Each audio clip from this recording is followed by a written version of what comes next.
Now, there is, I suspect, a very special Hitchens archive somewhere out there in some corner of YouTube, so let me know if you find it, will you? Should be ordered. I mean, like the Brave New World concept of the alpha and the beta and down to the epsilon and so forth, which is a sinister behaviorist form of utopia. And the third is that it gratifies exactly the suspicion of many religious people that they're looked down upon and scorned by the pointy-headed intellectuals and so forth. And I absolutely promise you that I don't do that, even with the real lowbrows and slopeheads among them.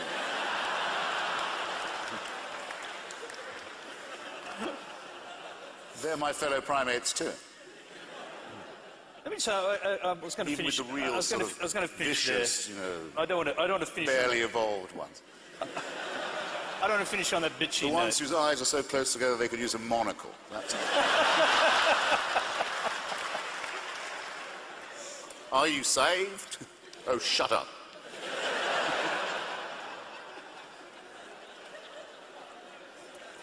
Okay, just to be clear, and it's obvious, obviously, to just about everybody, an atheist is a person who believes there is no God.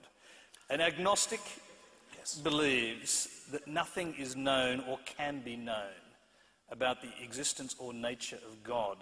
Why is that a less rational position than yours? Sorry, I just jumped like a pea on a hot shovel because I'd meant to say this when you said about Stephen calling himself an agnostic.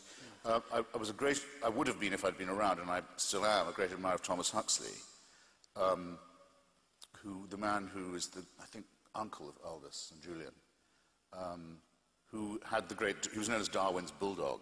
He had the great debate on Darwin at the Natural History Museum in Oxford with Bishop Wilberforce, known as Soapy Sam to his parishioners, who was a descendant of the great William. And Huxley creamed him on that occasion, as everyone remembers. It was a walkover for our team. And so we're all very grateful to Thomas Huxley, but I can't thank him for his coinage of the term agnostic, which was his bolt-hole term. Again, to try for a compromise where I don't really think the basis for it exists. So you don't have to say you don't believe in God. You can simply say not all the returns, not all the evidence are or is in yet, so I won't declare. Now, I think that that's wrong twice. One,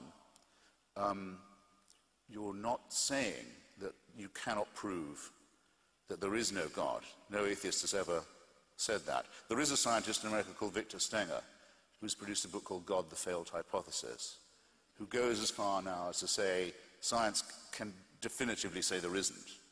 But I think that's a very adventurous position. But the atheist view is there's absolutely no reason ever been advanced by another primate to believe that there is one. And when you've got that far, you really ought to say there isn't, it seems to me. Not that for that reason I'm not sure. And it's completely not on all fours with the other position, which is evidence has nothing to do with it. Faith is much more important. Not only should you have faith, but you'll be saved if you do. Now, that's not, I don't know. It's not, there might be. It's not, unless you do it like Pascal and say it's a vulgar bet, it's a wager, what have you got to lose? Which I think is morally creepy, as well as evidentially unsound. Because if some huckster comes to me and says, look, he may not be there, but if he is, you've got everything to gain by saying you believe in him, even if you don't really, I'll say, well, then I don't think much of your God, because if there is such a person, and I spend my life arguing that there isn't, and I do my best, when I check out, which I sure will, if I find that I'm mistaken and I'm confronted with the guy, I would hope he would be able to say, I at least admire your honesty.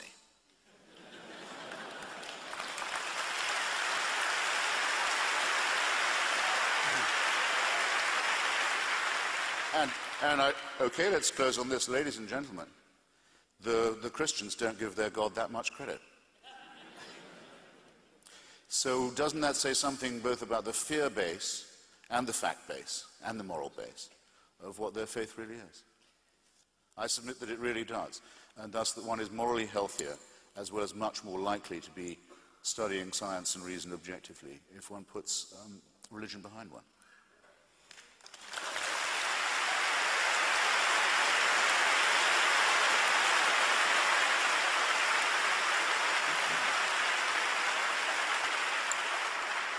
Ladies and gentlemen, save your applause because I'd just like to say thank you. We see Christopher Hitchens here probably once a decade or something along those lines, and I hope we don't have to wait that long to see him again. I've certainly enjoyed talking to him. I'm sure you've enjoyed listening to him. Please thank him properly now. Thank you. Nicely. Tony Jones, ladies and gentlemen.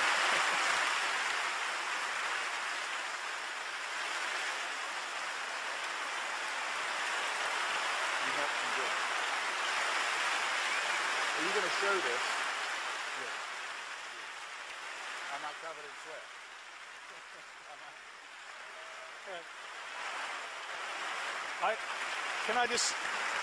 I don't know what an encore is in this environment. Perhaps he could just sing one verse. One more verse. Well, I could do it straight through. Go ahead. Of the boozed out philosophers. Yes. Of Wally Malou Philosophy Department. Ladies and Bruces. It's Eric Idle's great performance at the Hollywood Bowl. It's a real honour to be SK. Oh, Immanuel Kant was a real pissant who was very seldom stable. Martin Heidegger was a boozy beggar. He could think you under the table. David Hume could outconsume Schopenhauer and Hegel. And Wittgenstein was a beery swine. Wittgenstein was a beery swine who was just as sloshed as Schlegel. There's nothing Nietzsche couldn't teach you about the raising of the wrist. Socrates himself was permanently pissed. John Stuart Mill, of his own free will, on half a pint of shandy got spectacularly ill. But Plato, they say, could stick it away. Half a crate of whiskey every day. Aristotle was a bugger for the bottle. Thomas Hobbes was a slave to his dram, and René Descartes was pissed as a fart. I drink, therefore I am. Yes, Socrates himself is particularly missed. A lovely little thinker. A lovely little thinker. Lovely little thinker, but a bugger when he's pissed.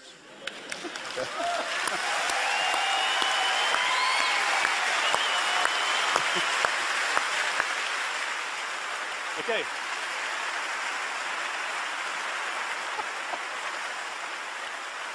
Yeah.